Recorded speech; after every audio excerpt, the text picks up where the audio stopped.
వివాహాలు జరగని ఆలయం. పూజారులు స్త్రీ వేషంలో అర్చన చేసే పవిత్ర క్షేత్రం అంటే అది జంబుకేశ్వర ఆలయం.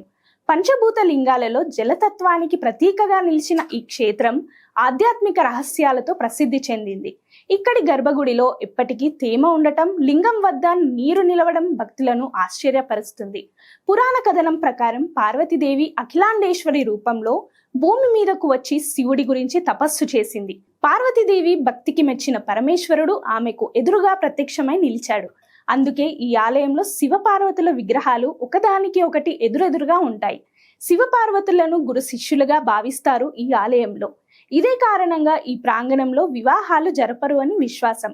అయితే ప్రతి సంవత్సరం స్వామి అమ్మవార్ల కళ్యాణోత్సవం ఘనంగా నిర్వహిస్తారు. మరో విశేషం ఏమిటంటే ఇక్కడ పూజారులు స్త్రీల వేషంలో ధరించి స్వామిని అర్చిస్తారు. ఇది పార్వతీదేవి చేసిన తపస్సును స్మరించేందుకు సూచికగా భావిస్తారు.